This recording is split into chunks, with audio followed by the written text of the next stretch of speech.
Welcome to Somewhere and Elsewhere, Coastal Carolina Arts Podcast by Shoresides. I'm Kevin Levi Green. Coming up next, a Somewhere and Elsewhere special where we uncover stories from artists across the coastal region.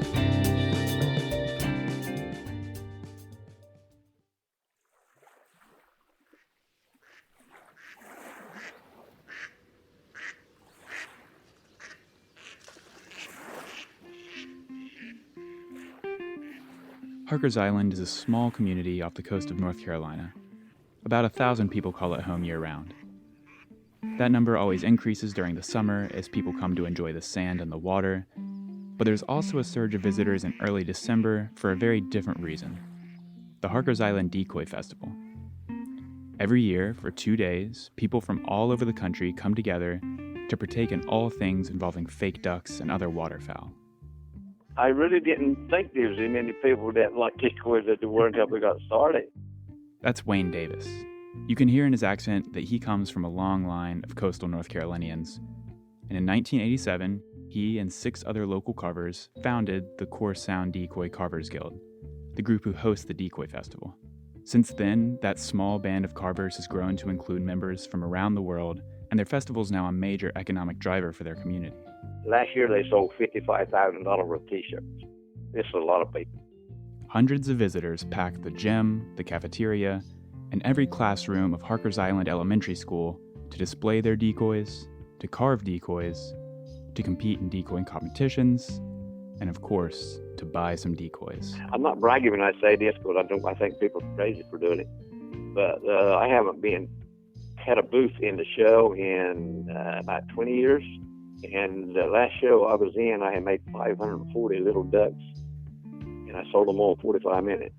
If, like me, you thought 540 ducks was prolific, you have no idea who you're dealing with when you talk to Wayne Davis. In December, I made my number 10,000th duck. You've been keeping track? You've been counting all of them? I made the first one when I was 15, and don't ask me why I did it. I used to, when I was carving, I'd sit there and I'd write it down on a piece of paper or anything I could throw it in the corner. And then one day, a few years back, I said, I'm going to write all that down, and got it all straightened out. And since then, I've been writing it down. I reckon I'm the only one big enough fool to do that, yeah. So when was that you passed your 10,000th? Last year? This past December. Oh my gosh.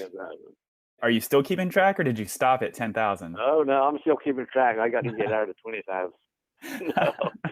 No, I'm not. I'm still making them. I'm sitting here right now. Look, I'm like working on 100 at one time. Oh my gosh. Wow. 10,000 career ducks, selling 450 miniatures at a rate of 10 decoys per minute. There's obviously something going on here with these wooden ducks, but I'm not sure what. Even Wayne says he doesn't quite understand why everyone loves them so much. Yet, people spend hundreds, even thousands of dollars on a good decoy. To begin to figure out what drives this love, it helps to know a little history.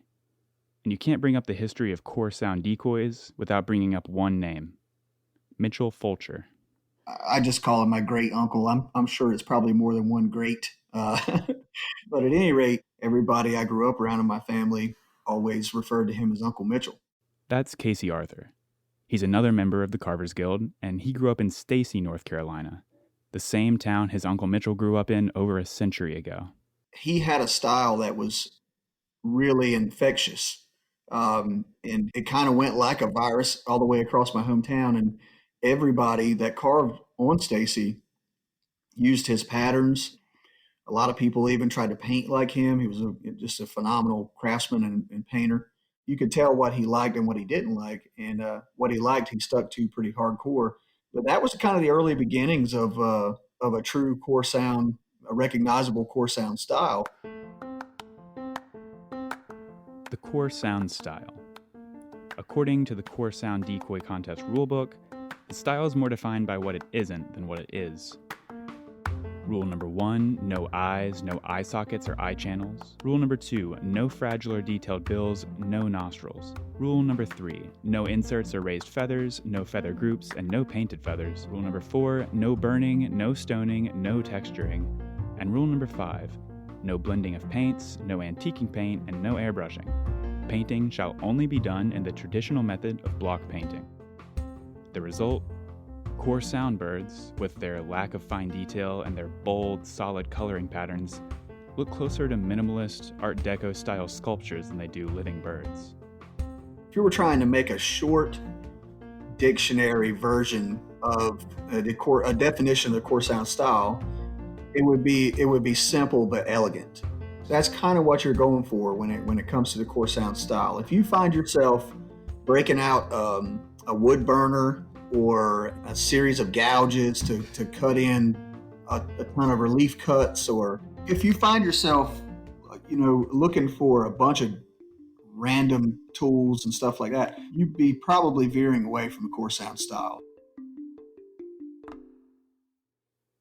Simple but elegant. It's a good description for the artistic style itself, but the history behind core sound style, it's neither of those. The oldest discovered decoys date back to more than 2,000 years ago. They were made by Native Americans. Several American Indian groups are known to have used decoys to aid their hunts, and when Europeans showed up in the New World, many adopted similar techniques. Historians don't seem to be sure if they were taught how to make decoys by American Indians, or if they just thought it looked like a good idea and took it for themselves. Regardless, it wasn't until centuries later, after the Civil War had ended towards the end of the 19th century, that decoy making really turned commercial. Thanks to advances in weaponry, faster shooting and longer-range shotguns could suddenly kill more ducks than ever. And at the same time, thanks to a rapidly growing railroad system, those ducks could be shipped off for profit. The American population needed more food, and there seemed to be an endless supply of waterfowl. As that market hunting industry grew, so too did hunting for sport. Killing ducks was the new thing to do. Expensive hunting clubs were established in areas where waterfowl were plentiful, areas like the North Carolina coast. So the clubs around Stacy and the core sound area were mostly filled with prominent businessmen and people who were wealthy. And so these hunters would come from up north, and they had plenty of money. So they would just buy a bunch of decoys from the Holly family, and they would come down to the club that they were a member of, and they would put out these massive spreads of wooden decoys. The Holly family were a well-known family of decoy carvers located in northern Maryland. When you look at a holly duck, you immediately recognize some core sound similarities, especially in the shape of the bodies and the painting patterns. This is weird. The Hollies were located over 300 miles away, and in 1890, the core sound was pretty isolated. But as Casey describes, when those northern businessmen traveled south to visit the hunting clubs that were spread up along the Outer Banks, they purchased decoys from the Hollies and brought them along to lure ducks to the core sound. We're talking rigs of dozens to hundreds of northern decoys bobbing along in the sound. And then, when you'd have a hard storm, it would blow these decoys off, and they would wash up on the shore side, and you walk around the shoreline as almost like a hobby and pick up decoys, and they became yours. A lot of times they would end up with new heads from local carvers because the heads were mangled, or they just frankly wanted to claim ownership of that decoy. And so they'd put their own head on it and say, hey, that's obviously my head, so it's my decoy, And they oftentimes would put their own initials in there.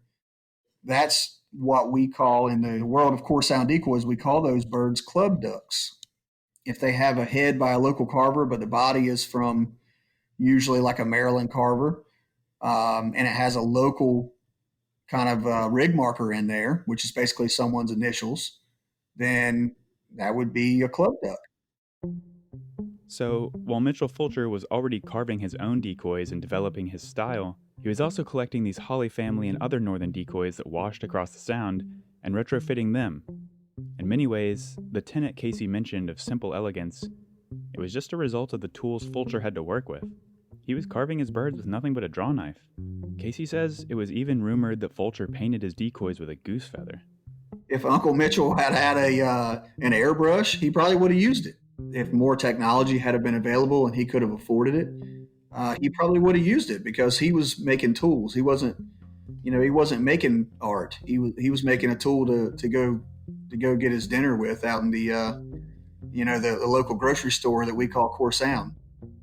But he didn't have access to those tools, so Core Sounders made do with what they had. And that practicality, mixed with the influence of Maryland decoys, brought to the Outer Banks by northern hunters and swept across the Sound by ocean storms, all those pieces combine to create the core sound decoy tradition, a style that's remained rooted and unchanged for over a century. At least, that might have been the full story. Except, Casey mentioned one important wrinkle.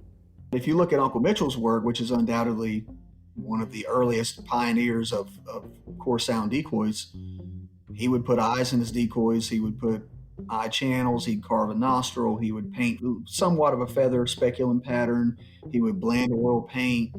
A lot of the things you can't do in that competition.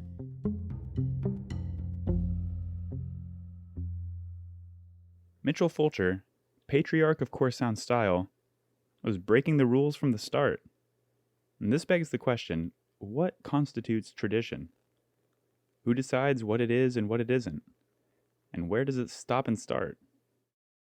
People have these ideas about tradition as being this sort of static thing. In our tribe, constant innovation and change is a tradition, right? Otherwise, we wouldn't be here. That's Josh Henson, the last carver you'll hear in this piece, and as you might have gathered, he's not from the core sound. Josh is a member of the Chickasaw Nation, and he lives in Oklahoma. In Chickasaw, they call me Lokosh, which means gourd.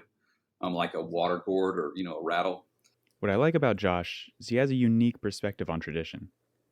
He first became interested in the core sound style when he took up duck hunting several years ago, and then he found core sound's strange, bold decoys online. Since then, he's joined the Carvers Guild and learned the core sound tradition, but most of the birds he makes today would not be allowed in the Harkers Island Decoy Festival competition. Instead, he's taken core sound style and combined it with the tribal patterns inspired by ancestral Chickasaw art. I felt it was important to incorporate my tribal heritage into my decoy work. Otherwise, I'm just some random guy in Oklahoma making core sound knockoffs, which is not what I'm interested in doing. I think it's important when you're doing work to sort of cite your sources and know your influences. I really try to honor my artistic forebears, whether it be my Chickasaw ancestors or, my sort of core sound decoy ancestors. All of us got here, through the efforts of all of these people. Josh's work exemplifies how tricky tradition can be. By bringing these two artistic schools together, he's creating art that's neither completely Chickasaw nor core sound, but his works are irrefutably based in both of those traditions. When I combine those, it just seems right and appropriate. I'm acknowledging sort of both of these traditions and their influence in my life, and then I can kind of create this hybrid thing that, while not traditionally Chickasaw, is still at its base fundamentally Chickasaw, because we're always moving and changing and adapting.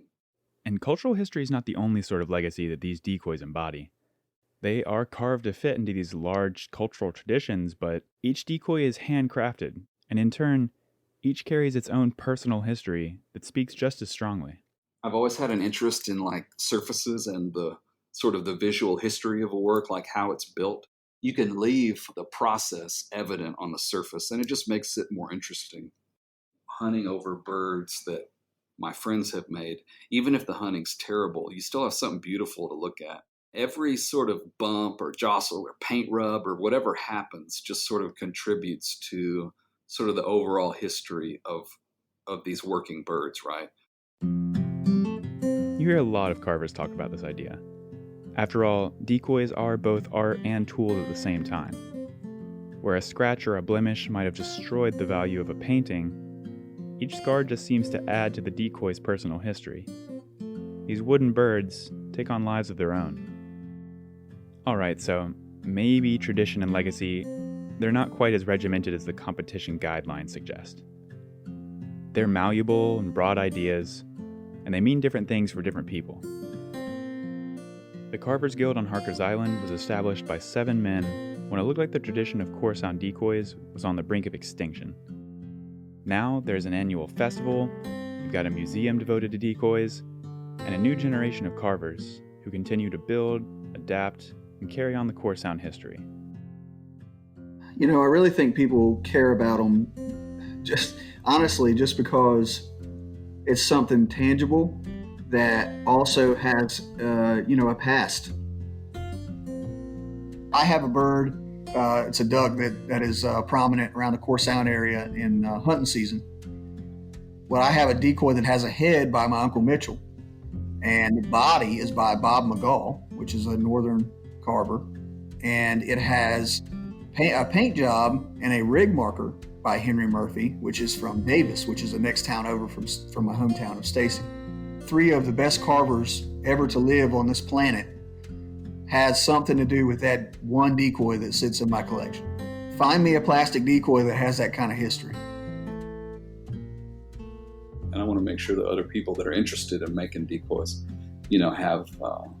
have a good shot to making a bird that they can be proud of. Even if they don't turn into decoy makers, they've had that experience. So. A lot of people talk about their patina or their finish, but in reality, it's about the stories that they carry, and that's really where I think most of the allure comes from. It really ties me back to a past that's a way of life that's sort of forgotten, and that comes from my hometown. And every time I hold a decoy in my hands, it reminds me of my hometown and kind of how I grew up. So it's kind of that tangible childhood memory, I guess. Without the memory, it's a little bit of oil-based paint and some wood. When we had our meetings used to, sometimes they would be slow, I would make a poem or something. One of the ones I wrote goes like this, and this is just, it's a little bit the way I feel about it. A group of carvers got together to try to carve a real feather, the knife and hatchet to see if they could make a real bird out of a piece of wood. A real bird they couldn't make, but an old decoy they did create. And if someone looking at that old piece of wood would say, I know who carved that, it was pretty good. I met so many friends and stuff, or I made so many friends. That's the biggest part of it, friends and stuff I made over the years. It's been great. I wouldn't take nothing for it. I'm well satisfied with what we've done, and I think we've still got a long way to go, and we're getting old, and some of us passed away. The original 7 of us, only 3 of us left. But we got some younger boys and stuff that are very interested in it and got some new ideas and stuff, so I feel real good about the future.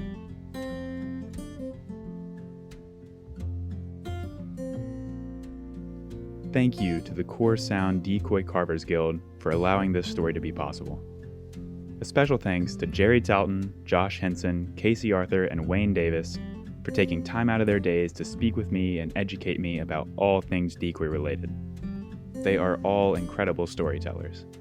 You can find a link to the Guild's website in the show notes, along with links to each carver's personal website. Talking about these decoys does not do them justice, so I highly recommend you check those out and see them for yourself. Thanks for listening.